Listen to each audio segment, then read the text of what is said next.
Today I'm creating a look using both the loose and liquid mineral foundations by Youngblood Cosmetics. Now I'm going in with their eye cream first, and this just really helps to waken up the eyes and give a little bit of a refresh and some hydration. I'm also going to use their Hydra-Luxe water cream. This is beautiful, just a couple of pumps, and I'm just massaging that all over my face, neck and décolletage.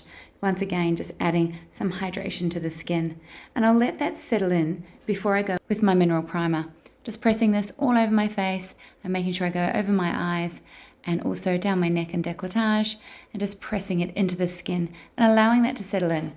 Now, the first foundation I'm going to start with, this is the loose mineral foundation. So I know it seems strange, but I am going in with the powder foundation first. I'm using one of the kabuki brushes and I'm just buffing this into the skin. The beautiful thing about this foundation is it is so buildable, easy to use, and it also has an SPF of 30, so really good with having that sunscreen in there. I'm also making sure I go down my neck and also on my décolletage as well. Now this you can build up, and you can just use the loose mineral obviously on its own. But today I thought I'd just try a little bit of a different method and use some of the liquid over the top. So before I do, I'm just going over my cheeks a little bit more with some more of this product and just buffing that in. I do find I add this to a dish so I can apply it nice and easily. So just buffing it in all over my face and on my ears as well. I have added a couple of layers and down the middle of the face and over my eyes. So now I'm going to take the liquid mineral foundation. This one is in Golden Tan and it's my usual shade that I use. I'm using a beauty blender and I'm just pressing that into the skin. This is just going to give you that nice luminous look and really just build up the foundation. So a bit more of a coverage as well, but I just love the way this settles in on the skin. You can actually use these two shades together and actually mix in the loose mineral with your liquid and create a really nice sort of heavier coverage foundation. So I put a little bit more on there as well. So just blending that in, and just make sure you really blend it in so that you don't get any lines. But it really sits on beautifully on the skin and gives yourself that little bit of a glowy, hydrated look. Now what I will do is I'm going to use their Mineral Radiance tint and use this to really warm up the face and add a little bit of contour. And once again, I'm just sticking with that beauty blender and just pressing it in just where I want to frame my face. I'm running out of this product, so there's just a little bit on this side. Just placing it in, pressing it with the beauty blender. Now I'll let all those creamy products settle in before I set them with any more powder. So what I will go in with now is my brows. This is the On Point Defining Brow Pencil by Youngblood. Now it has two ends. It has your spoolie wand at one and then the pencil at the other. This is in soft brown. Usually I go for the blonde, but I find soft brown works for me as well, and it just gives me slightly darker brows. So I'm just redefining them a little bit more and then combing through that product.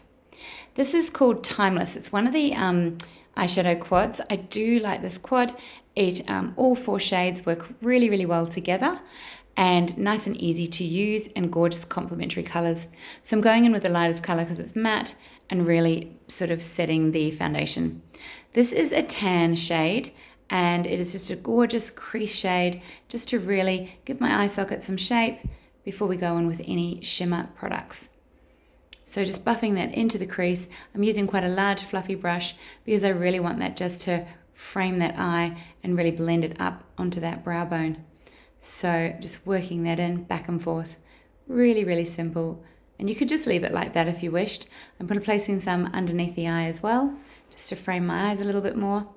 And I did decide to go in with some shimmer. This shimmer has a little bit of fallout, so I'm really being gentle just to press that into the mobile lid and being really careful not to go above that crease. So just pressing it in. I'm using quite a flat brush here and pressing it just into the mobile lid there. Going back in with my fluffy brush just to really even out that little line there. This is my Chestnut eyeliner pencil, just forgot what that was. It's one of my favorites, and I'm just lining the top lash line there, and I'm popping a little bit on the tight line too. I do love doing this with the chocolate brown. It's not as heavy as black, a little bit more forgiving as we mature, and just creating a small baby wing. This is the mineral foundation, the mineral mascara. I'm just sweeping that through my lashes. It's in black, and it really helps to separate the lashes. It's a nice, easy mascara. a little tiny bit of concealer. This, I love it, it's very lightweight. I'm just using my finger to place that on any of the points that I feel I just want a small amount of concealer, and also anywhere where I'd like to highlight and bring out the face. Using a more detailed fluffy brush, I'm just very gently blending that in to the base just to make it very seamless and also not too heavy. I still like this look to be a little bit on the natural side, even though the foundation is double layered. This is the Pout Lip Liner, and I'm just going in straight into my Cupid's bow there. This is the only way I make them look a little bit larger. I don't overline over onto my skin. I don't like that look on me, but I do feel my lips are disappearing slightly. So especially the bottom one, the line is not as seamless as it used to be. So I really go in with this pencil, just making sure I've lined them correctly. This is the Blushing Nude lipstick. Going in with a brush first, just to really blend in that lip liner, and then I'll just go in normally and add some more color. This is called Soleil. It's one of their bronzing powders, and I'm just going to really emphasize that warmth that we did earlier and really set that area of the makeup. I find if you go in with the powder products after, you don't have to do too much setting with setting powder at the end. Contouring the nose and also a little bit around the lips as well, just to give them that appearance of fullness. This is a loose mineral blush. I can't speak today. This is in Sherbet. It is a gorgeous color. I love it. Just adding that hint of color to the cheeks and just over the nose. It's just really fresh. I always love to pop a little bit of the blush right up onto the brow bone as well, just to give my whole look that seamless appearance. This is the rice setting powder. This is in translucent, and I'm just going in where it's a little bit dewy, just to set those little areas, but again, not to over powder this look. So I really hope you like this look today, something a little bit different,